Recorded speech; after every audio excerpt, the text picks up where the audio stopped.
The Lucas Series director talks tires and loyalty. The Ford 410 Sprint Car engine could be available for sale soon, and the Super DIRTCar Series reveals a big list of full-timers. Let's go.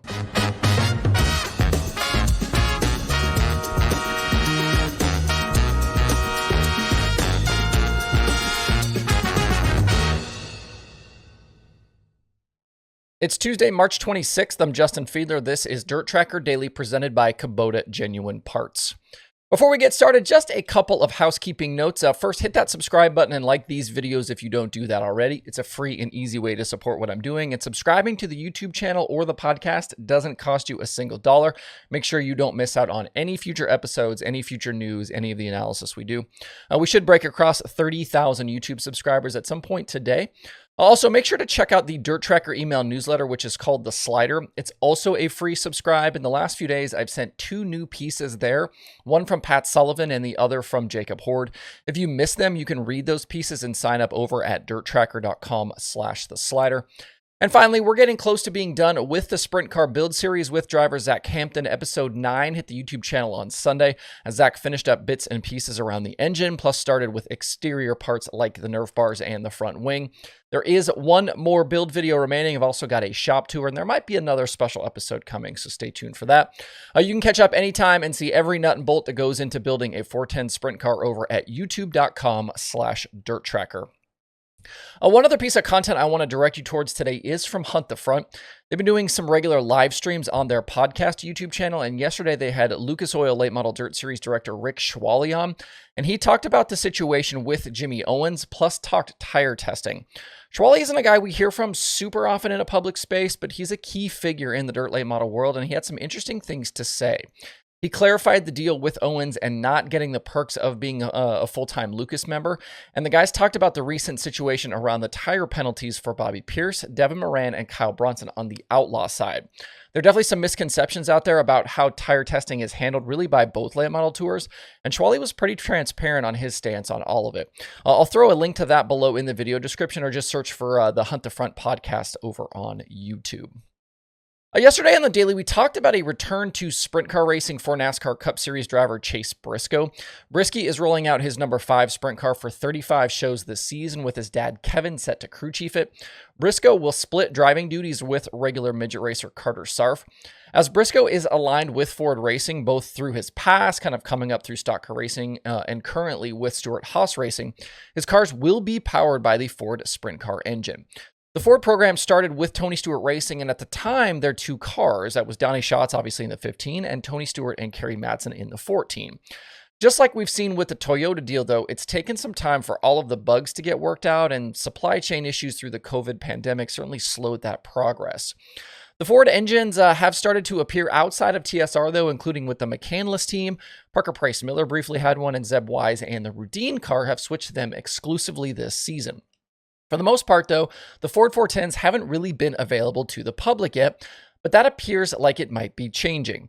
Just a few days ago, Shaver Racing Engines, which builds the Ford 410s, posted to Facebook that the customer version was nearly ready. According to that post, Ford Motor Company is finalizing the supply process for parts, and a more production version of the engine would be tested at some point this week. Shaver wanted to use the post to gauge demand from parties who had serious interest in buying the engines, so as to help Ford decide the scale at which to produce those engine parts. They also shared that the Ford piece would be similar in cost to existing Chevy-based 410s. No timeline was given on exact availability, so we'll have to stay tuned on when things are actually available to the public. As a comparison, the Toyota engines that continue to be used by Roth Motorsports with drivers James McFadden and Buddy Kofoid are still not available for sale. Back in May of 2023, TRD's executive technical director Andy Graves shared to social media that they hoped for the engines to be for sale by the end of 2023, but that never came to fruition. It's clear there are still issues for TRD to resolve, as 2023 was littered with all sorts of engine failures, including that big loss at Huset's during the High Bank Nationals for Buddy Kofoid. And the Roth team popped 2 more at Volusia during DIRTCar Nationals. I think this is an interesting illustration of just how difficult it can be to have success in projects like these. 2 incredibly large entities, well-funded, well-backed, lots of smart people like TRD and Ford Performance have. They are struggling. You've got Shaver obviously helping with the Ford program, Ryder and Speedway helping with Toyota, and it's taken them years to try and sort these pieces out. We saw Zeb Wise have success with the Ford engine late in 2023, but the jury remains out on whether or not Donnie Schatz can return to his past form. There's certainly plenty out there who think he should go back to engines like they were running before. And the reliability of the Toyota engine will be a significant factor in how much success Buddy Kofoid has or doesn't have with the World of Outlaws, and James McFadden has or doesn't have with High Limit. So these engine deals, not as easy as I think some people think they are. One other sprint car news item for you today. The future for the Lane racing machine in Ohio has very much been in doubt since Chris Windom departed for the Vermeer 55 with that NOS energy drink sponsorship. This is a car I've been asked about several times in recent weeks and months. Windom ran with the team in 2023 out full-time with the All-Stars, but then transitioned to Vermeer to compete full-time with High Limit this season. Just a few days ago, though, OhioDirt.com had a story about Lane hiring Zane DeVault to drive their cars this season. The plan at the moment is to compete for the Fast Series Championship and to run Speed Week. Other races and appearances will be dependent on sponsorship, with the team hoping to expand into the Maverick Series, plus Western PA Speed Week and the Outlaw races in Ohio.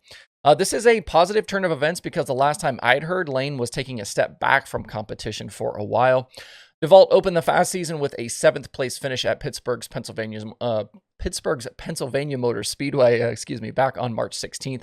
That race was won by Tim Schaefer. The Fast schedule continues on April 6th at Atomic Speedway. Moving on to some Northeast modified racing, the Super DIRTCar Series has released their complete list of full-time teams in advance of their opening weekend, the opening championship weekend, that is.